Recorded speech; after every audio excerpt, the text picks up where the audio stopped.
नमस्कार, बहुत स्वागत है आपका आश्रम यूट्यूब चैनल पर। जिन्होंने अभी तक मेरे चैनल को सब्सक्राइब नहीं किया है, कृपया सब्सक्राइब कर लें। आइए आज का विषय हम शुरू करते हैं। हमारा आज का विषय है हथेली के कुछ शुभ चिन्हों के विषय में हम बात करेंगे। ये शुभ चिन्ह में एक चिन्ह है पालकी का चिन्ह। पालकी पालकी आप लोगों ने तो आजकल इसका प्रचलन नहीं रहा है। पालकी, सबसे पहले पालकी को देख लें, ये चिन्ह बनता कैसा है।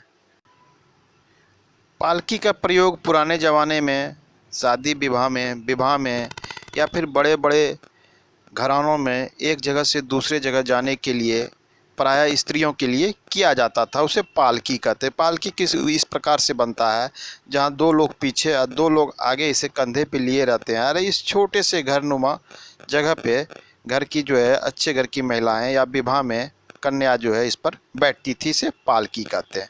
तो इस प्रकार का निशान अगर के हथेली में कहीं भी बनता हुआ नजर आता है, पालकी का निशान, ये आड़ी तिरछी रेखाओं से इस प्रकार से लगे कि ये पालकी का निशान है, तो ये निशान काफ़ी शुभ माना जाता है और अच्छा माना जाता है। कहीं पर भी हथेली पे कहीं पर भी इस प्रकार का निशान बना जाता है तो ये अत्यंत सौभाग्यशाली और भाग्यशाली चिन्ह होता है। ऐसे जातक के जिसके हथेली में ऐसा चिन्ह बनता है और साथ में ध्यान दें, अगर हथेली के पर्वतें और भाग्य रेखा वगैरह अगर कमजोर है तो भी शुभ स्थिति बनती है। अगर भाग्य रेखा, सूर्य रेखा और अन्य पर्वत हथेली की अच्छी स्थिति में है और साथ में पालकी है, तब तो ये बहुत ही अच्छा संयोग माना जाता है, बहुत ही शुभ और भाग्यशाली माना जाता है। इनके पास जो है अपार धन संपत्ति के मालिक होते हैं। ऐसे जातक के पास धन संपत्ति की कोई कमी नहीं रहती है। इनके पास कार्य करने वाले घर में नौकर होते हैं, चाकर होते हैं, गाड़ी बंगला घोड़ा सब कुछ होता है। मतलब सुख सुविधा की पूरी सुविधा इनके पास होती है। और इनके पास सबसे बड़ी बात है कि कभी भी किसी भी चीज़ों की इनके जीवन में कमी नहीं होती है। ऐसा लोगों को लगता है ना, मुझे ये चीज़ नहीं है, धन है तो ये चीज़ नहीं है, संपत्ति है, घर नहीं है, लोग सोचते हैं कि मुझे परिवार की कमी है, धन की कमी है या कुछ किसी भी चीज़ों की कमी ऐसे जातक के पास में नहीं होती है। ये एक ऐसा शुभ चिन्ह होता है जो जातक को सब कुछ दिलाती है। अगर हथेली की सभी स्थिति सामान्य भी हो तो भी ये शुभ फल देने वाला होता है। अगर हथेली की अन्य स्थितियां और रेखा अच्छी स्थिति में हो तो ये तो बहुत ही ज़्यादा शुभ परिणाम देने वाला होता है, अत्यधिक शुभ परिणाम देने वाला होता है। अब आइए दूसरे चिन्ह की बात करते हैं। दूसरा चिन्ह है जिसे हम कलश का चिन्ह कहते हैं। कलश या फिर उसे कलश, जिसे कलश इस प्रकार से बनता है, कलश या कमंडल जिसे बोलते हैं। इस प्रकार से ये देख लीजिए, इस प्रकार से गोलाकार टाइप का, इस प्रकार से कलश, जिसे लोग पुराने जब कलश में लोग पहले लोग जल रखते थे या अन्य काम में ये लेते थे। कलश का चिन्ह कुछ इस प्रकार से बनता है।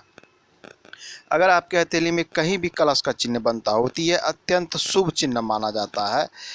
ये धन वैभव दिलाने वाला चिन्ह है। कलश का चिन्ह जो है जातक को धन वैभव दिलाने वाला चिन्ह कहलाता है। ये देखिए कुछ इस प्रकार से मिलता जुलता चिन्ह अगर आपके हथेली में कहीं भी बनता हो, किसी भी स्थिति में, हथेली सामान्य है तो भी ये शुभ परिणाम देगा। हथेली की स्थितियां बहुत अच्छी है तो इसके शुभ परिणाम भी बहुत अच्छे होंगे।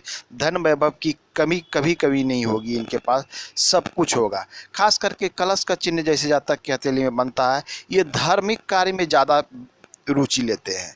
धार्मिक कार्य में बढ़ चढ़ के रुचि लेंगे, धर्म के प्रचार प्रसार के लिए कार्य करेंगे। ये धर्म, ऐसे जातक जो है धर्म के, अगर गुरु अच्छा है तो ये धर्म गुरु बन सकते हैं, अच्छे कथावाचक बन सकते हैं।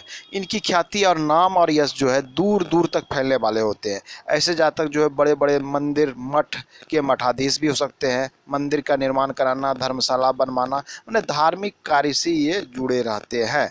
ये बहुत ही अच्छा चिन्ह होता है। और सबसे बड़ी बात है कि इनके पास किसी भी चीज़ की कमी नहीं थी। अगर ये धर्म कार्य से नहीं भी जुड़े हैं, ये सामान्य जीवन से जुड़े हैं, इनके पास किसी भी चीज़ों की कमी बिल्कुल नहीं होगा। लेकिन ये धर्म के कार्य में बढ़कर दान दक्षिणा देने वाले लोग होते हैं।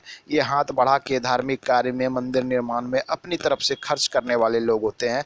बड़े बड़े धार्मिक अनुष्ठान भी अपने बल पे कराने वाले होते हैं। ये कलश का चिन्ह जो है, या फिर ये कलश कह लें या फिर इसको कमंडल कह लें, ये दो चिन्ह जो है बहुत ही शुभ माना जाता है। तो आज हमने चर्चा की दो चिन्हों के विषय में, एक था पालकी और दूसरा था कलश। ये चिन्ह अत्यधिक शुभ माना जाता है, लेकिन ऐसे चिन्ह बहुत कम जातकों के हथेली में देखने को मिलता है। करीब करीब अगर ऐसा देखा जाए तो 1000 में 1-2 जातकों की हथेली में ये चिन्ह दिखता है।